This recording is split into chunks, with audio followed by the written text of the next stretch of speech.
नमस्कार दोस्तों, इस वीडियो में आपका स्वागत है। तो दोस्तों, इस वीडियो में हम लोग क्रोमेटोग्राफी के बारे में समझेंगे। बहुत इंपॉर्टेंट टॉपिक है। और जो भी बच्चे मेरे को इतना दिन से कंप्लेन कर रहे हैं कि सर टूल टेक्निक के बारे में कुछ समझ नहीं आता है, क्रोमेटोग्राफी समझ नहीं पा रहा हूँ, क्या एग्जैक्टली इतना टाइप्स है, कौन सा थिन लेयर पेपर है, affinity chromatography, ion exchange chromatography, size coherence chromatography, HPLC, FPLC, बहुत सारा भर के चीज़ें, कुछ समझ नहीं आ रहा। सर क्या है बता दीजिए। मैं एकदम बेसिक से शुरू करूँगा। अगर आप घर में मम्मी को किचन में काम करते हुए देखें हैं तो ये चीज़ आपको बहुत अच्छी से समझ आएगा। एकदम एग्जाम्पल के थ्रू दिखाऊंगा, कुछ कुछ चीज़ें मैं लेके आया हूँ। तो जितने भी एग्जाम दे रहे हैं आप, CUET आपका नीट के लिए, JEE के लिए, आपका CUET UG, PG, DBT, JRF, ICMR, CSNET, UGC, कुछ भी एग्जाम दे रहे हैं, असिस्टेंट प्रोफेसरशिप, या आप गेट रिसेंटली क्वालिफाई किया, एंट्रेंस एग्जाम को IIT में जाने जा रहा है, तो इस तरह का क्वेश्चन तो आपको भर भर के पूछ लेगा। तो इजीली समझते हैं एकदम बेसिक से लेके, ठीक है। तो मैं किचन के थ्रू रिलेट करके आपको बताऊंगा। आई होप आपको वीडियो अच्छा लगेगा। इसके बाद क्रोमेटोग्राफी को लेकर आपको कभी इशू होगा नहीं होगा, इतना मैं गारंटी दे सकता हूँ। तो मैं शुरू करता हूँ। सपोज क्रोमेटोग्राफी क्या होता है पहले ये देखता हूँ, फिर उसके टाइप के बारे में जानूंगा। ये आपको सबको दिख रहा होगा, ये वीडियो देख लीजिए, इसको देख लीजिए एक बार। इसके अंदर ड्राई फ्रूट्स है और डिफरेंट ड्राई फ्रूट्स है, राइट। यहाँ पर काजू भी है, किशमिश है और ब्लूबेरीज भी है। बहुत अलग अलग प्रकार का मैं यहाँ पर ड्राई फ्रूट्स लेके रखा हूँ। Now the question is that, अगर मैं इसको बोलूँ कि आप काजू को अलग करके अलग डब्बे में रख दीजिए और इस अखरोट को अलग से रख दीजिए, आमंड को अलग करके रख दीजिए, क्या आप कर नहीं पाइएगा? कर पाइएगा ना। तो यही एक्चुअली क्रोमेटोग्राफी है जो हम हाथ से आप कर रहे हैं। क्रोमेटोग्राफी मतलब क्या होता है कि separation of the compounds, separation of the compound from the mixtures. Mixture से आप सेपरेट कैसे कर रहे हैं, वो वही एक टेक्निक है क्रोमेटोग्राफी, उसको ही बोलते हैं। अब ये चीज़ समझने में बहुत सारे बच्चों को दिक्कत होता है, बट मैं आपको समझाऊंगा कि क्रोमेटोग्राफी का टाइप्स क्या है, क्यों अलग अलग टाइप्स का क्रोमेटोग्राफी हम लोग इस्तेमाल करते हैं लैब में, क्यों इसको अलग अलग तरीके से इस्तेमाल करना पड़ता है हम लोगों को। उसके लिए मैं ऐसे तो एग्जाम्पल बहुत सारा है, लेकिन मैं प्रोटीन का एग्जाम्पल लेके चलूंगा, क्योंकि प्रोटीन से आप बहुत सारे रिलेट कर पाइएगा। क्योंकि मोस्ट ऑफ द एग्जाम जो पूछा जाता है क्वेश्चन, वो यहाँ से आते हैं। इवन सेमिस्टर में जब एग्जाम दीजिएगा तब भी आएगा। घर में किचन में जाइए होगा तो घर में किचन में भी क्या करता है, सपोज आपका नमक का डब्बा है, ये मैं अगर बोलूँ तो ये आपका देखिए यहाँ पर चीनी का डब्बा है, ये आपका नमक का डब्बा है। ये नमक का देखिएगा तो NaCl होगा, इसमें चीनी का देखिएगा यहाँ शुगर होगा।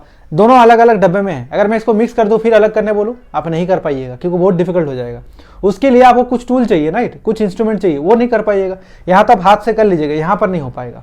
तो इसके लिए बहुत सारा आपका बायोलॉजिकल मॉलिक्यूल्स होता है जो हम लोग अलग नहीं कर पाते। उसके लिए हम लोग को अलग अलग टूल चाहिए होता है। उसीलिए अलग अलग मॉलिक्यूल को अलग करने के लिए, अलग अलग तरीके से अलग करने के लिए हम लोग डिफरेंट आपका क्रोमेटोग्राफी टेक्निक इस्तेमाल करते हैं। तो मैं 1 by 1 एक्सप्लेन करूंगा। आई होप आपको अच्छा लगेगा, ठीक है। तो पहले चलते हैं हम कि क्रोमेटोग्राफी में आपको समझ आ गया कि मिक्सचर ऑफ कंपाउंड जो होता है उसको अलग अलग कर देना, सेपरेट कर देना, कंपाउंड्स को सेपरेट करना। क्रोमेटोग्राफी का मेन काम तो ये होता है। अब मैं अगर बताऊं कि घर में आप किचन जब, पता होगा कि एक डब्बे में अगर कोई मम्मी बोले कि इतना सारा सामान रखा है और उसको अलग अलग जगह में उसको अलग करके रख दो, जैसे मैंने आपको काजू किशमिश दिखाया, आप आराम से कर सकते हैं। नहीं कीजिएगा तो मम्मी से मार गिर सकता है, ये इसका गारंटी मैं आपको दे सकता हूँ। काम तो आपको करना पड़ेगा घर में। तो मैं आपको पूरा डिटेल में समझाता हूँ कि क्वेश्चन आपका affinity chromatography, ion exchange chromatography इससे आता है। उसके पहले कुछ चीजें बताऊंगा। प्रोटीन से मैं आपको समझाने की कोशिश करूंगा। ऐसे प्रोटीन छोड़ के न्यूक्लिक एसिड, mRNA, अलग अलग चीजों को भी हम लोग इससे अलग कर सकते हैं। प्रोटीन से लेके चलते हैं। कोई भी चीज को अगर अलग करना है, जैसे इंडिया में अंग्रेज लोग आए थे तो अलग करने के लिए क्या किया था, बहुत सारी चीजों को इस्तेमाल किया। उसमें से एक बड़ा चीज था रिलीजन। तो ऐसे प्रोटीन को अगर आपको अलग करना है तो उसके लिए आपको प्रॉपर्टी उसका पता होना चाहिए। कैसे? प्रोटीन का प्रॉपर्टी क्या क्या होता है कि एक मॉलिक्यूलर वेट हो गया। मॉलिक्यूलर वेट अगर आपको पता है एक प्रोटीन का अगर मॉलिक्यूलर वेट 10 kD है, दूसरे का 100 kD है, तो आपका साइज के बेसिस में आप अलग कर सकते हैं। अगर साइज दोनों का सेम हो गया, सपोज दोनों का सेम आपका 10 kDa के आसपास दोनों प्रोटीन मॉलिक्यूल है, जिसका सॉल्यूशन में आपके पास एक सॉल्यूशन है, उसमें 2 प्रकार का प्रोटीन है, तो आप उसको 10 दोनों अगर प्रोटीन सेम रहेगा, 10 मॉलिक्यूल 10 kDa का अगर प्रोटीन है, तो उसको कैसे अलग कीजिए? उसको अलग करने के लिए सबसे हाथ से तो नहीं कर सकते, तो उसके लिए कोई टूल चाहिए होगा। तो टूल के बारे में बताऊंगा, बट मैं टाइप्स बता रहा हूँ। तो प्रोटीन को अगर मॉलिक्यूलर वेट सेम रहेगा तो उस सिनेरियो में हम लोग आयन एक्सचेंज को इस्तेमाल करते हैं। क्या होता है मैं बताऊंगा। और साइज के बेसिस में आप जेल फिल्ट्रेशन, क्वेश्चन आता है MCQ, साइज बेसिस में आप जेल फिल्ट्रेशन इस्तेमाल कर लीजिए, साइज बेसिस में करना है। आयन का बेसिस, प्रोटीन का आयन के बेसिस में प्रोटीन को अलग करना है तो आयन एक्सचेंज कर लीजिए। प्रोटीन के बाद कोई टैग लगा करना है तो एफिनिटी क्रोमेटोग्राफी कर लीजिए। ये तो मैं ओवरऑल बता रहा हूँ जो क्वेश्चन पूछा जाता है। और HDS पेज में हम लोग चला के चेक करते हैं कि प्रोटीन का मॉलिक्यूलर वेट कितना है, बट ये सफिशिएंट नहीं। इसके लिए हम लोग को और डिटेल में जाना पड़ेगा, समझना पड़ेगा। तो मैं 1 by 1 आपको कवर करता हूँ। आई होप आपको वीडियो अच्छा लगेगा। एक एग्जाम्पल से आपको समझाया। अब नमक चीनी को मिला दिए तो उसको घोल दिया आपने, घोलने के बाद कैसे अलग करना है? आप बोले शरबत बन गया तो सब पी लीजिए, ऐसे क्या है? तो नींबू निचोड़ दो और पी लो। क्रोमेटोग्राफी करने की जरूरत ही क्या है? ठीक है। तो लैब में क्योंकि हम लोग को जरूरत पड़ता है, ठीक है। तो उसके लिए क्या करेंगे, पहले समझते हैं एफिनिटी क्रोमेटोग्राफी होता क्या है। सपोज आपको लैब में, आप लैब ज्वाइन किया, आप इंटर्नशिप डिसर्टेशन या आप कहीं भी जाइएगा, आप मेडिकल फील्ड में जाइएगा तो पढ़ाया जाएगा इसको। तो सपोज क्या हुआ कि आपको एक प्रोटीन है, प्रोटीन नंबर ए, जो कैंसर कॉज करता है। कैंसर बोलते हैं लोग को कान खड़ा हो जाता है, ठीक है। तो कैंसर प्रोटीन है ए, और इसको आपको बहुत ज्यादा मात्रा में चाहिए, आपके बॉडी में है, बट आपको अलग से इसको इसके ऊपर स्टडी करना है आपको। तो आप क्या कीजिएगा, इस प्रोटीन का जो जीन है इसको आप वेक्टर में इंसर्ट कर दीजिएगा, राइट। वेक्टर जहां पर जीन कैरी करता है, और उस वेक्टर के बाद पीछे, जस्ट पीछे आप टैग लगा दीजिएगा। वो टैग कुछ भी हो सकता है, ठीक है, डिपेंड करता है कुछ भी टैग। तो जनरली मैं हिस्टिडीन टैग को लेके चलता हूं। हिस्टिडीन टैग क्या होता है, क्यों होता है, मैं बताऊंगा अभी, ठीक है। तो आपने क्या किया, एक वेक्टर डिजाइन किया आपने, और उस वेक्टर के जस्ट पीछे जो भी आपका प्रोटीन ऑफ इंटरेस्ट था उसका जीन लगाए, और उस जीन के पीछे जस्ट आपने एक टैग लगा दीजिए, पॉलीहिस्टिडीन टैग लगा दिए। अब क्या कीजिए, उस वेक्टर को आप ई कोलाई का नाम सभी सुने होंगे, ई कोलाई बैक्टीरिया जो है उसके अंदर डाल दीजिए। हर प्रोटीन को प्रोडक्शन कीजिए, और प्रोटीन जब आपका प्रोड्यूस हो जाएगा तो सेल को लाइसिस करके आप जब सेल को लाइसिस कीजिएगा तो लाइसिस करने के बाद आपके पास लाखों करोड़ों में प्रोटीन होगा, अलग अलग प्रकार का प्रोटीन होगा। तो आप अपने प्रोटीन को कैसे सेपरेट आउट कीजिएगा, तो उसको सेपरेट आउट करने के लिए हम लोग एफिनिटी क्रोमेटोग्राफी इस्तेमाल कर सकते हैं। कैसे, आप जब वेक्टर में आप जीन के पीछे आप जब हिस्टिडीन टैग लगाए थे, तो जब प्रोटीन प्रोड्यूस होगा, क्योंकि प्रोटीन प्रोड्यूस होगा तो प्रोटीन के साथ साथ, सपोज ये आपका प्रोटीन है तो प्रोटीन के साथ साथ आपका हिस्टिडीन टैग भी होगा, राइट, और वो प्रोड्यूस हुआ है। तो हम लोग क्या करेंगे, एफिनिटी क्रोमेटोग्राफी करेंगे। कैसे, हाँ, हम लोग के पास प्रोटीन आ गया जिसके पीछे टैग है, ठीक है, धीरे धीरे चलते हैं, समझ आएगा, ठीक है।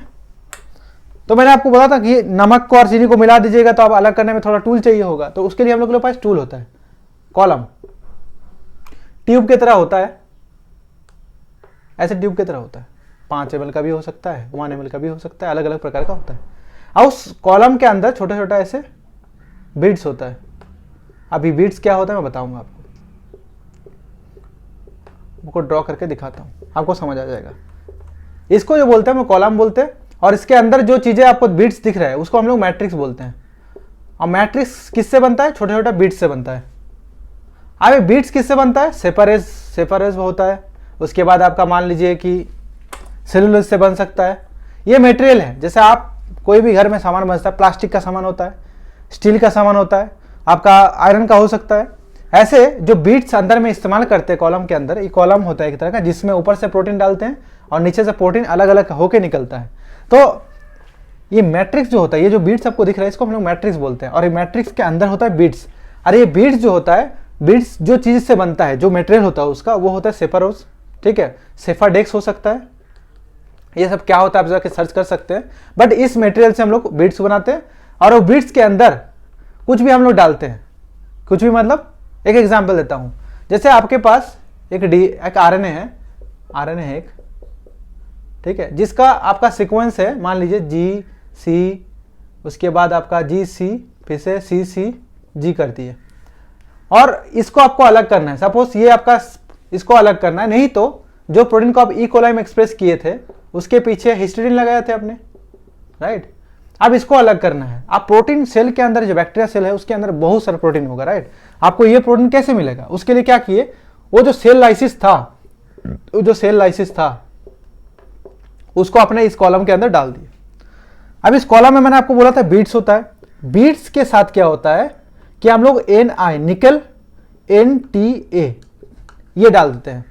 ये क्यों डालते हैं, एफिनिटी मतलब क्या होता है, जैसे आप क्लास में, आपका 30 क्लास में बच्चा है, आपके बैच में 30 लोग हैं, क्या सबके साथ आपका दोस्ती है, नहीं है ना।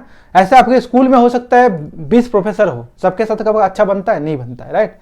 तो इसका मतलब कोई एक पर्टिकुलर लोगों से, एक पर्टिकुलर इंसान का दोस्ती होता है, तो आपका हो सकता है बेस्ट फ्रेंड एक हो, तो आपका रिलेशन उसके साथ अच्छा है, उसके साथ एफिनिटी ज्यादा अच्छा है। ऐसे आपका जो हिस्टिडीन है, इसके साथ इसका रिलेशन किसका अच्छा है, निकल एनटीए का।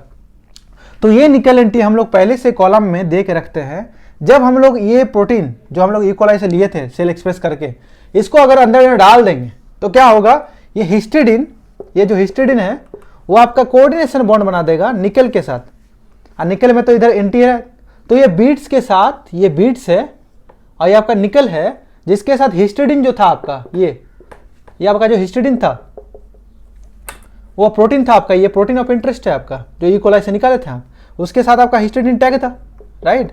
वो टैग निकल के साथ इंटरेक्ट करेगा कोऑर्डिनेशन बॉन्ड बना के, और इस कॉलम में चिपक जाएगा मतलब सपोज आपने लाखों 1 लाख प्रोटीन इस कॉलम के ऊपर डाले, मतलब सेल को तोड़ के, आइए जब इसके अंदर से जाएगा तो वो प्रोटीन क्या करेगा, जो आपके पास हिस्टिडीन प्रोटीन था वो जाके कॉलम में चिपक जाएगा, और बाकी प्रोटीन सब है निकल जाएगा बाहर में।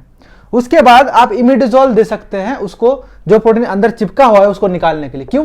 क्योंकि हिस्टिडीन में भी इमिडाजोल रिंग होता है और यहाँ पर भी हिस्टिडीन होता है, इमिडाजोल होता है।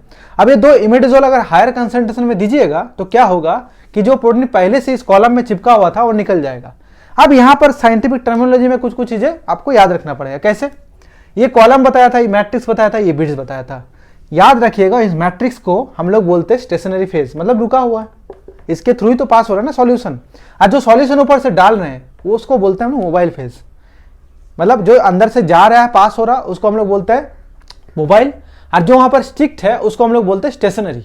ठीक है, ये साइंटिफिक टर्म है और कुछ नहीं। स्टेशनरी मतलब रुका, मोबाइल मतलब मूव कर रहा है। तो सॉल्यूशन जो ऊपर से डाल रहे हैं वो आपका, सपोज ये बोतल है आपके पास, ये बोतल है, ये बोतल से आपने सॉल्यूशन डाला, अंदर में इसका बिड्स था, किसका बिड था? निकल एनटीए का। और आपने जो प्रोटीन आपका 1 लाख प्रोटीन हो सेल लाइसिस करके जो डाले थे ऊपर में, उसके अंदर ई कोलाई भी आपका जो प्रोटीन आपको इंटरेस्ट है आपका, जिसमें हिस्टिडीन टैग है वो भी जाएगा। तो हिस्टिडीन टैग आपका निकल एंटी के साथ बाइंड करेगा, बाकी सब प्रोटीन नीचे आ जाएगा। तो एक तो सेपरेट आपने पहले ही कर दिया। अब जो प्रोटीन चिपका हुआ है उसको भी तो निकालना है, उसके लिए आपने इमिडाजोल डाल दिए, तो वहां पर कॉम्पिटिटिवली उसको हटा देगा। जैसे आपका कोई दोस्त बेस्ट फ्रेंड है, तो आपका बेस्ट फ्रेंड का भी बेस्ट फ्रेंड हो सकता है कोई अच्छा, तो उसके साथ अच्छा बन गया तो आपको छाट देगा। तो ऐसा चीज है, समझ रहे? तो क्या होगा, ज्यादा कंसंट्रेशन इमिडाजोल देते क्या होगा कि आपका जो प्रोटीन चिपका हुआ था वो निकल जाएगा। तो इसको हम लोग बोलते हैं, जो प्रोटीन मूव कर रहा है उसको हम लोग मोबाइल फेज बोलते हैं, जो यहाँ पर आपका बीट्स है उसको हम लोग स्टेशनरी फेज बोलते हैं, जो ऊपर से डालते हैं उसको एनालाइड बोलते हैं, जो यहाँ से निकलता है उसको इल्यूड बोलते हैं, इल्यूशन प्रोसेस को इल्यूशन बोलते हैं, और जो निकला है उसको इल्यूड बोलते हैं। लेकिन जब आपका प्रोटीन निकला तो उसको हम लोग चेक भी करते हैं यूवी देके, इधर से कोई मशीन होता है जो यूवी देते हैं। आपको पता है कि प्रोटीन कितना एब्स्ट्रॉन्ग में देता है, आपका 280 नैनोमीटर के आसपास एब्सॉर्प्शन देता है, राइट। तो यहाँ पर जब भी प्रोटीन निकलेगा तो यूवी आपका यहाँ पर एब्सॉर्प्शन दे देगा, एब्सॉर्प्शन देते ही रिकॉग्नाइज हो जाएगा कि प्रोटीन है कि नहीं है वो। तो एक और इंटरेस्टिंग चीज आपको दिखाऊंगा मैं, एक और इंटरेस्टिंग चीज आपको दिखाऊंगा मैं, जो आपको और अच्छे से समझ आएगा चीजें।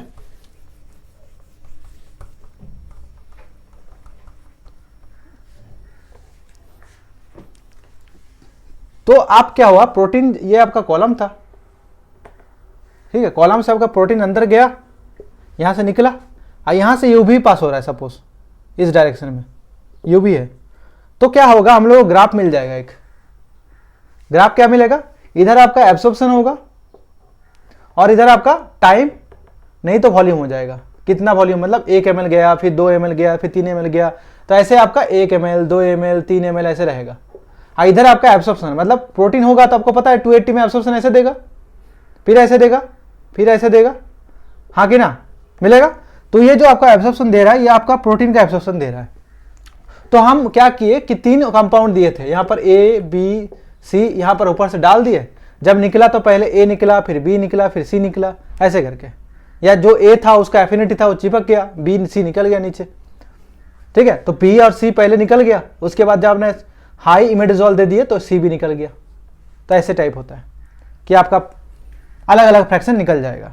तो इसको जो ग्राफ आपको दिख रहा है उसको हम लोग बोलते हैं क्रोमेटोग्राम, इसको बोलते हैं क्रोमेटोग्राम। साइंटिफिक टर्मिनोलॉजी में इस तरह का चीजें इस्तेमाल किया जाता है, और इसमें आपको घबराने का कोई जरूरत नहीं, क्योंकि ये बहुत सिंपल है। घर में भी करते हैं, बाहर में भी करते हैं, लैब में थोड़ा केमिकल से करते, दिखते नहीं तो आपको टफ लगता है। आपका ट्यूब की तरह होता है, जो घर में किचन में मम्मी करता है वही चीज आप जाके लैब में कीजिएगा, बस और कुछ नहीं है। चीजें एक ही होता है, करने का तरीका थोड़ा अलग है, ठीक है। अब यहां से क्वेश्चन भर भर के आता है कि एफिनिटी, मतलब एफिनिटी तो मैं आपको एक हिस्टिडीन का दिखाया, आपको हिस्टिडीन दिखाया कि भाई हिस्टिडीन जो है, हिस्टिडीन जो अमीनो एसिड है उसके जो आपका एफिनिटी है वो आपका निकेल एनटीए का है। ऐसे आपका बायोटिन का साथ स्ट्रेप्टामिडिन का होता है, उसके साथ आपका देखिएगा ओलिगोन्यूक्लियोटाइड जो होता है जी के साथ सी होगा, ए के साथ टी होगा, राइट। आपको पता है जी के सी के बीच में आपका 3 बॉन्ड होता है, और इधर आपका देखिएगा ध्यान से तो आपको ए और टी के बीच में आपका 2 बॉन्ड होता है। तो इस एफिनिटी होना चाहिए, आपका कोई मॉलिक्यूल के साथ कोई चीज का एफिनिटी है तो एक को सॉल्यूशन में रख दूंगा और दूसरे के बीड में चिपका दूंगा। तो अगर ऐसे करके प्यूरिफाई कर रहे हैं, कोई चीज को अलग कर रहे हैं, तो उसको एफिनिटी क्रोमेटोग्राफी बोलेंगे। तो ये हो गया आपका एफिनिटी क्रोमेटोग्राफी, इतना ही है, उससे ज्यादा कुछ नहीं है, उससे भी कम नहीं है। बाकी आपका चीजें क्लियर हो गया होगा, डब्बे में दिखाया, ठीक है। अब आपको आयन एक्सचेंज के बारे में बहुत कंफ्यूज रहता है कि आयन एक्सचेंज कैसे करें। तो आयन एक्सचेंज का भी एग्जांपल मैं प्रोटीन के थ्रू दिखाऊंगा। कैसे प्रोटीन के थ्रू दिखाऊंगा? सपोज आपका एक प्रोटीन था, प्रोटीन ए, ठीक है, और एक प्रोटीन आपका है जो बोलते हैं प्रोटीन बी। आपको लाइट का थोड़ा इशू होगा और बट ये कुछ दिन बाद में ये प्रॉब्लम खत्म कर दूंगा। प्रोटीन ए है, प्रोटीन ए है, इसका भी आपका 100 kDa के आसपास मॉलिक्यूलर वेट है और इसका भी 100 kDa के आसपास है। अब दोनों का अगर 100 kDa होगा मॉलिक्यूलर वेट, तो भाई साहब इसको अलग कैसे करें? तो हम जैसे आपको बताए थे कि प्रोटीन को अगर अलग करना है तो प्रोटीन का प्रॉपर्टी को जानना पड़ेगा कि उसका चार्ज सेम है, उसका आपका मॉलिक्यूलर वेट सेम है कि नहीं है, उसका आपका शेप कैसा है। तो इस क्षेत्र में आपको पता चला कि मॉलिक्यूलर वेट सेम है लेकिन चार्ज अलग है, चार्ज अलग है। तो अगर चार्ज के बेसिस में, मतलब पॉजिटिव नेगेटिव चार्ज के बेसिस में अगर इस दोनों प्रोटीन को अलग करते हैं तो उसको हम लोग उसको इस्तेमाल करते हैं आयन एक्सचेंज में। आयन एक्सचेंज में हम चार्ज के बेसिस में आप प्रोटीन को अलग अलग कर सकते हैं या कंपाउंड को अलग अलग कर सकते हैं आयन के बेसिस में। कैसे? उसके पहले थोड़ा पीएच के बारे में आपको पता होना चाहिए। उसके बारे में आपको थोड़ा अगर आइडिया होगा तो आपको पूरा इसके बारे में समझ आ जाएगा। क्या क्या समझ आना है? पीएच क्या होता है और आपका आइसोइलेक्ट्रिक पॉइंट क्या होता है। तो मैं पहले आपको समझाता हूं कि जो पीएच में कोई भी प्रोटीन का नेट चार्ज मतलब पॉजिटिव नेगेटिव, वो अगर 0 हो जाए, उस पीएच को हम लोग आइसोइलेक्ट्रिक पॉइंट बोलेंगे उस प्रोटीन का। फिर से सुन लीजिए, बहुत इंपॉर्टेंट टॉपिक। जिस पीएच में आपका प्रोटीन का नेट चार्ज 0 होगा, उस पीएच को हम लोग बोलेंगे आइसोइलेक्ट्रिक पॉइंट उस पर्टिकुलर प्रोटीन का। आई होप आपको समझ आ गया। अब अगर आपको आइसोइलेक्ट्रिक पॉइंट समझ आ गया तो आपको आप कॉन्सेप्ट में समझाऊंगा कैसे। अगर कोई प्रोटीन का मान लिया आइसोइलेक्ट्रिक पॉइंट आपका है 6 मान लिया, तो कैसे मतलब आपका प्रोटीन में नेगेटिव चार्ज आप जब उसको सॉल्यूशन में रखिएगा, जैसे ई कोलाई का सोल आपने तोड़ दिया, कोई बफर में डाल दिया, तो बफर में डालिएगा तो वो प्रोटीन के ऊपर नेगेटिव पॉजिटिव चार्ज होगा कि नेगेटिव चार्ज होगा, कैसे पता कीजिएगा? तो आप क्या किए कि प्रोटीन का पहले आइसोइलेक्ट्रिक पॉइंट निकाले, आपको पता चला 6 है। तो अगर आपको प्रोटीन के ऊपर नेगेटिव चार्ज चाहिए तो आपको पीएच 8 रखना पड़ेगा। क्यों है मैं बता रहा हूं। और अगर पॉजिटिव चार्ज रखना है तो आपको पीएच 4 रखना पड़ेगा। क्यों? पीएच मतलब क्या होता है? H प्लस का consent log of H plus, right. PH मतलब क्या होता है? Logarithm of A hydrogen concentration. अब क्या होता है, अगर आप पीएच कम रखते हैं तो प्रोटीन तो अमीनो एसिड से बना है, राइट। प्रोटीन तो अमीनो एसिड से बना है, तो ज्यादा कम पीएच मतलब ज्यादा H प्लस। अब H प्लस क्या करेगा? OH को खींच लेगा, OH को खींचेगा तो क्या होगा? जो प्रोटीन है उसके पास पॉजिटिवली चार्ज होगा क्योंकि H सब OH को खींच लेगा, एसिडिक मतलब। और अगर नेगेटिव के पास में देखिएगा, सपोज आपका मैं मान लिया ये आपका अमीनो एसिड है, ये आपका NH2, ये आपका COO माइनस, COO प्लस, ये आपका H, ये R ग्रुप हो गया, ठीक। ये अमीनो एसिड का है। तो आपने क्या किए, तो आपने बहुत ज्यादा पीएच नीचे कर दिए, लो कर दिए। तो पीएच ज्यादा लो कर दीजिएगा तो H प्लस बहुत ज्यादा मात्रा में होगा, तो ये इसको दे देगा। अब ऑलरेडी नाइट्रोजन के पास 3 हाथ फुल हुए, अगर ये एक H प्लस और लिया, NH3 हो गया, तो इसके ऊपर एक पॉजिटिव चार्ज लग जाएगा। तो इसलिए जब आप पीएच कम करते हैं तो H प्लस का कंसंट्रेशन बढ़ता है और H प्लस यहाँ पर इंटेक हो जाता है। इसको प्रोटोनेशन और डीप्रोटोनेशन का कॉन्सेप्ट बोलता है, थोड़ा देख लीजिएगा। तो लेने के बाद क्या होता है कि यहाँ पर पॉजिटिवली चार्ज आ जाता है आपका प्रोटीन के ऊपर। तो आइसोइलेक्ट्रिक पॉइंट अगर बफर का पीएच रखते हैं तो आपका क्या होगा? पॉजिटिवली चार्ज होगा। और अगर आइसोइलेक्ट्रिक पॉइंट के ऊपर अगर पीएच रखते हैं तो नेगेटिवली चार्ज होगा। ये आपको ध्यान रखना है। इतना अगर आपको समझ आ गया तो काम बन जाएगा। अब नेक्स्ट टॉपिक में जाते हैं। देखो, इतना आई होप आप लोगों को समझ आ गया कि चार्ज के बेसिस में अगर कोई चीज को अलग अलग कर रहे हैं तो आयन एक्सचेंज क्रोमेटोग्राफी करना पड़ेगा। अब वही सेम चीज घूम फिर के आएगा कि अगर आपके पास कोई कॉलम है, उसके अंदर बीट्स होगा, राइट, आपको पता होगा बीट्स होगा। अब वो बीट्स के ऊपर आप प्रोटीन डाल रहे हैं। अगर आपका प्रोटीन नेगेटिवली चार्ज है तो डेफिनेटली इस बीट्स में पॉजिटिव चार्ज होना चाहिए, हाँ कि ना? होना चाहिए। तो आपके अंदर बीड्स में पॉजिटिव चार्ज होना चाहिए, तभी तो नेगेटिवली चार्ज प्रोटीन यहाँ पर चिपक जाएगा। आज जो आपका पॉजिटिवली चार्ज प्रोटीन होगा वो बाहर आ जाएगा, राइट, और उसको यूवी में डिटेक्ट हो जाएगा ऐसे करके, ठीक है, उसको क्रोमेटोग्राफ बोलते हैं। अगर आपका प्रोटीन में चार्ज अगर पॉजिटिव है तो डेफिनेटली जो बीड्स होगा उसमें क्या चार्ज होना चाहिए, नेगेटिव चार्ज होना चाहिए। तो इसी को हम लोग कैटायन एक्सचेंजर और एनायन एक्सचेंजर बोलते हैं। कैटायन मतलब पॉजिटिव, एनायन मतलब नेगेटिव, तो एक्सचेंजर मतलब किसको एक्सचेंज कर रहे हैं, ये आपको पता होना चाहिए।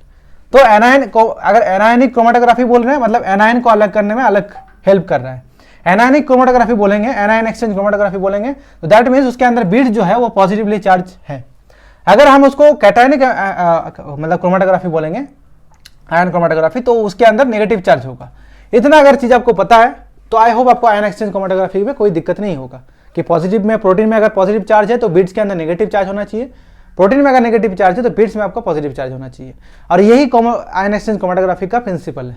ये तो आपका आयन एक्सचेंज क्रोमेटोग्राफी का तो पीएच, आइसोइलेक्ट्रिक पॉइंट, ये सब चीज आपको पता होना चाहिए। इतना अगर पता होगा काम बन जाएगा, क्वेश्चन यहाँ से सॉल्व हो जाएगा, ठीक है। लेकिन पीएच और आइसोइलेक्ट्रिक पॉइंट वाला कॉन्सेप्ट पता होना चाहिए। बफर हम लोग ऐसे ही डिसाइड करते हैं। अगर आप चाहते हैं कि आइसोइलेक्ट्रिक पॉइंट कहाँ से निकालूंगा तो उसके लिए एक टूल है, ऑनलाइन टूल है, फ्री है, प्रोटपेरम। प्रोटपेरम में जाइए और प्रोटीन सीक्वेंस को पेस्ट कर दीजिए, आपको आइसोइलेक्ट्रिक पॉइंट बता देगा। आई होप आपको प्रोटीन के बारे में पता है कि प्रोटीन में मल्टीपल अमीनो एसिड से बनता है। और अमीनो एसिड में देखिएगा तो अलग अलग प्रकार का अमीनो एसिड होता है, पॉजिटिवली चार्ज, नेगेटिवली चार्ज, आपका हाइड्रोफोबिक अमीनो एसिड अलग अलग प्रकार का होता है, राइट। उसके बाद आता है जेल फिल्ट्रेशन क्रोमेटोग्राफी। अब जेल फिल्ट्रेशन क्रोमेटोग्राफी होता क्या है? जेल फिल्ट्रेशन क्रोमेटोग्राफी अगर देखिएगा तो आपको बोला था कोई प्रोटीन 100 kDa का हो सकता है, कोई प्रोटीन 40 kDa का होगा, दोनों का कैसे अलग कीजिएगा? उसके लिए आपका जेल फिल्ट्रेशन क्रोमेटोग्राफी या साइज एक्सक्लूजन क्रोमेटोग्राफी होता है। साइज एक्सक्लूजन क्रोमेटोग्राफी होता है। आप साइज एक्सक्लूजन क्रोमेटोग्राफी नहीं तो जेल फिल्ट्रेशन क्रोमेटोग्राफी, जो आपको इच्छा है बोल सकते हैं। In this chromatography, we are using the molecular weight of the protein. We are dividing or separating the protein on the basis of their molecular weight. ठीक है, तो आपको ये पता होना चाहिए कि अगर शेप के बेसिस में भी करते हैं, मॉलिकुलर वेट के बेसिस में भी करते हैं, आपको ये पता होना चाहिए। इतना अगर पता होगा तो काम समझ आ गया। अब हम कॉलम को ड्रॉ करेंगे थोड़ा। ऐसे कॉलम होता है बोतल की तरह, देखो ध्यान से देख लो, ऐसे बोतल की तरह कॉलम होता है, इसके ऊपर से प्रोटीन आता है, इधर से इल्यूट आउट होता है। साइज एक्सक्लूजन क्रोमेटोग्राफी में क्वेश्चन पूछा जाता है, बहुत फेमस क्वेश्चन है कि बड़ा प्रोटीन पहले इल्यूशन मतलब पहले निकलेगा या छोटा प्रोटीन पहले निकलेगा। मोस्ट ऑफ द बच्चे गलती करते हैं, छोटा प्रोटीन पहले निकलेगा। नहीं, बड़ा प्रोटीन अगर आप मिक्सचर ऑफ सॉल्यूशन डाल रहे हैं तो सब उस मिक्सचर ऑफ सॉल्यूशन में सबसे बड़ा जो प्रोटीन रहेगा वो पहले निकलेगा और सबसे छोटा जो प्रोटीन है वो सबसे लेट में निकलेगा। इतना अगर आपको पता है तो काम बन जाएगा। इसके बाद और कोई क्वेश्चन गलत नहीं होगा आपका, इतना मैं गारंटी के साथ बता सकता हूँ। तो मैं कॉलम जब आपका ड्रॉ कर दिया यहाँ पर, तो मैं यहाँ पर बीड्स ड्रॉ कर दिया, ठीक है, यहाँ बीड्स ड्रॉ कर दिया। ये बीड्स है, ये अलग अलग मटेरियल से बनता है, जैसे आपको बताया सेफाडेक्स, सुपर सेफाक्राइल, अलग अलग चीज से बनता है। आप यहां से मिक्सचर ऑफ प्रोटीन डालें, अब जो बड़ा प्रोटीन होगा वो क्या करेगा, इस पाथ को फॉलो करेगा। बीच में जो गैप है ना बीड्स के बीच में, इसको वॉइड वॉल्यूम बोलते हैं, वो वहां से निकल जाएगा। तो यहां से गैप से निकलने के कारण वो जल्दी पहुंच जाएगा। सबसे पहले आपका इल्यूट होगा यहाँ पर, इल्यूट मतलब निकलना। और सबसे जो छोटा प्रोटीन होगा, क्या होता है इस बीड्स के अंदर भी थोड़ा थोड़ा पोर्स होता है। तो प्रोटीन क्या होता है, स्पोर के अंदर घुसता है फिर निकलता है, फिर घुसता है फिर निकलता है, फिर घुसता है फिर निकलता है, फिर पोर ऐसे कर करके निकलता है वो। तो उसको टाइम ज्यादा लगता है निकलने में, तो वो सबसे लेट में निकलता है जो छोटा प्रोटीन होता है, और जो सबसे बड़ा प्रोटीन होता है पहले निकलता है। अगर इतना आपको पता हो जाए तो आपका काम बन जाएगा, क्वेश्चन गलती नहीं होगा, ये याद रखिएगा। हो सकता है कभी कभी आपको तीनों का मिक्सचर करके क्वेश्चन पूछे, CSIR नेट में पूछता है, तो आपको वो चीज थोड़ा आइडिया होना चाहिए। अब मैं आता हूं HDS पेज में। आप जितना भी प्रोटीन यहाँ पर अलग अलग कर लिए, आपका ABC प्रोटीन था, आपने ABC को अलग अलग कर लिया, लेकिन आपको कैसे पता चलेगा? हर प्रोटीन का, हर कंपाउंड का एक मॉलिक्यूलर वेट होता है, आपको पता होगा, राइट। तो अगर हर मॉलिक्यूल का एक मॉलिक्यूलर वेट है तो मॉलिक्यूलर वेट को जानना है और प्रोटीन का जानना है, तो HDS पेज करते हैं आपका sodium dodecyl sulphate polyacrylamide gel electrophoresis, ठीक है। अगर मैं प्रोनाउंसिएशन में थोड़ा गलती कर दूं तो आप मुझे माफ कर दीजिएगा। तो आप HDS जो होता है वो आपका डिटर्जेंट होता है, राइट। अरे पेज जो पॉलीक्रिलामाइड जेल इलेक्ट्रोफोरेसिस, ये आपका एक पतला ऐसे चारों तरफ ऐसे स्क्वायर टाइप एक जेल बनाते हैं हम लोग, और वहां पर ऊपर ऊपर जगह में प्रोटीन को लोड करने का जगह होता है। और एक वेल में हम लोग मार्कर चलाते हैं। मार्कर मतलब जहां पर हम लोग को पहले से पता होता है कि ये बैंड जो हमें दिख रहा है वो कितना मॉलिक्यूलर वेट का है, ठीक है। तो यहाँ एक प्रोटीन चलाएंगे तो ऐसे अलग अलग बैंड दिख जाएगा। हम लोग को पहले से पता होगा कि पहले वाला 100 kDa का है, दूसरे वाला 50 kDa का है, ठीक है। तो डेफिनेटली आपका प्रोटीन का अगर मॉलिक्यूलर वेट 100 है तो इसके बगल में एक बैंड दिख जाएगा। कोई प्रोटीन का मॉलिक्यूलर वेट 50 होगा तो यहाँ दिखेगा, ठीक है। तो इसमें क्या करते हैं, प्रोटीन को एचडीएस पेज का एक बहुत इंपॉर्टेंट क्वेश्चन पूछता है कि एचडीएस क्यों इस्तेमाल करते हैं। एचडीएस जो है ना, आपका जितना भी नॉन कोवेलेंट बॉन्ड है उसको तोड़ देता है। नॉन कोवेलेंट याद रखिए, नॉन कोवेलेंट मतलब मैं क्लास में बच्चे लोगों को बताता हूँ हर टाइम कि नॉन कोवेलेंट बॉन्ड और कोवेलेंट बॉन्ड में आपको डिफरेंस पता होना चाहिए। नॉन कोवेलेंट बॉन्ड आपका हाइड्रोजन बॉन्ड आ जाता है, इलेक्ट्रोस्टैटिक इंटरेक्शन, हाइड्रोफोबिक इंटरेक्शन आ जाता है, ठीक है। पाइपोल डाइपोल इंटरेक्शन ये सब आ जाता है। कोवेलेंट बॉन्ड आपका इलेक्ट्रॉन का शेयरिंग के बीच में होता है, दो एटम है उसका इलेक्ट्रॉन शेयर कर रहा है, कोवेलेंट बॉन्ड वाला उसका लेंथ जो होता है 1.5 एंगस्ट्रॉम के आसपास होता है। और जो नॉन कोवेलेंट होता है उसका 2-3 के ऊपर ही होता है, 3 के आसपास होता है। तो ये आपको ध्यान रखना पड़ेगा, ठीक है। तो वो नॉन कोवेलेंट बॉन्ड को एचडीएस तोड़ देता है और प्रोटीन के अंदर सिस्टीन रेसिड्यू होता है, आप लोगों को पता है सिस्टीन अमीनो एसिड होता है, वो दो सिस्टीन मिला के एक डाइसल्फाइड बॉन्ड बनाते हैं, ठीक है। अगर सिस्टीन के पास SH है और दूसरे आपका सिस्टीन के पास SH है तो ये H दोनों से निकल जाएगा, ये क्या करेगा S ऐसे बना देगा, तो इसको कोवेलेंट बॉन्ड बनता है। इसको हम लोग डाइसल्फाइड बॉन्ड बोलते हैं। उसको भी हम लोग काटते हैं कैसे, बीटा मार्केप्टो इथेनॉल, क्वेश्चन आता है बीटा मार्केप्टो इथेनॉल हम इस्तेमाल करते हैं उस डाइसल्फाइड बॉन्ड को तोड़ने के लिए। तो पहले प्रोटीन को जेल में लोड करने से पहले हम लोग तोड़ देते हैं उसका non covalent interaction, covalent bond, सिर्फ प्राइमरी जो स्ट्रक्चर होता है पेप्टाइड नेचर वो हम लोग लोड करते हैं प्रोटीन में। उससे हम लोग को मॉलिक्यूलर वेट पता चल जाता है प्रोटीन का कितना है, तो हम लोग को एक्सपेक्टेड ये पता चल जाता है, कैरेक्टराइज कर लेते हैं कि हाँ प्रोटीन का मॉलिक्यूलर वेट इतना है और जब प्रोटीन में चाहता था उसका भी उतना ही था, तो मोस्ट प्रोबेबली यही प्रोटीन होगा। उसके अलावा भी प्रोटीन का अगर और डिटेल में जानना है तो उसके लिए बहुत लोग वेस्टर्न ब्लॉट करते हैं, बहुत सारे लोग मास स्पेक्ट्रोमेट्री करते हैं तो निकाल लेते हैं। ये सब क्वेश्चन आपको इंटरव्यू में पूछ सकता है, IIT में स्पेसिफिकली पूछता है, आपको ध्यान रखना है, ठीक है। तो ये आपका हो गया प्रोटीन से कैरेक्टराइज करते हैं। आई होप आपको जितना भी चीजें हैं बहुत क्लियरली समझ आया। मैं ऊपर से बोला आपको, लेकिन मैं बेसिक से बताया कि एक्चुअल में क्या है, लैब में करते क्या हम लोग, ऐसे कैसे अलग करते, क्रोमेटोग्राफी मतलब क्या है। बहुत वैरायटी का क्रोमेटोग्राफी आता है, आपका थिन लेयर क्रोमेटोग्राफी आता है, HPLC आता है, FPLC आता है। अगर आपको इन लोगों में डिटेल वीडियो चाहिए तो आप मेरे को कमेंट बॉक्स में कमेंट कर दीजिए, मैं बनाऊंगा जरूर। और हम लोग क्लास अगर आपको अटेंड करना है CS net, DBT, JRF, CVT, PG, GAT-B, तो आप डेफिनेटली आप बायोस्कॉलर का लिंक दे दूंगा नीचे, आप जाकर वहां पर क्लिक करके आप हमारे साथ जुड़ सकते हैं और आप डेफिनेटली आपको हेल्प मिलेगा। और एक क्रोमेटोग्राफी मतलब सिंपल से आपको चीज पता होना चाहिए, एफिनिटी होगा कोई मॉलिक्यूल के साथ किसी का, तो हम लोग इसमें एफिनिटी करेंगे। आयन के बेसिस में करना है तो आयन एक्सचेंज करेंगे, साइज के बेसिस में करना है तो जेल फिल्ट्रेशन करेंगे, और सबसे प्रोटीन जब हम लोग कंफर्म हो जाए तो हम लोग लास्ट में जाकर एचडीएस से चेक कर लेंगे कि हम लोग का प्रोटीन ऑफ इंटरेस्ट का मॉलिक्यूलर वेट कितना है। तो दैट्स इट, इतना है हम लोग काम। मोस्ट ऑफ द लैब तो यही काम करते हैं। अगर गिने चुने देखिएगा इंडिया में तो मोस्ट ऑफ द लैब में जो कंफर्मेशन टेक्निक हम लोग इस्तेमाल करते हैं, बेसिक जो टेक्निक होता है, molecular cloning, HDS PAGE, RT-PCR, western blot, confocal microscopy, microscopy, flow cytometry, कुछ एलाइजा टेक्निक होता है जो हम लोग करते हैं जनरली प्रोटीन एस्टिमेशन के लिए। तो कंसंट्रेशन मेजर करने के लिए हम लोग नैनो ड्रॉप इस्तेमाल कर सकते हो, तुम यूवी स्पेक्ट्रोस्कोपी कर सकते हो, लाउरी मेथड है, उसके बाद आपका ब्रैडफोर्ड है। तो this kind of question may be there will ask in the interview और एग्जाम और आपका सेमेस्टर के एग्जाम में। आई होप आपको वीडियो अच्छा लगे, और वीडियो चाहिए तो कमेंट में लिख दीजिए। I will definitely try to upload this kind of video. प्रेम पूर्वक, आदर पूर्वक, तहे दिल से आपका बहुत बहुत धन्यवाद दोस्तों।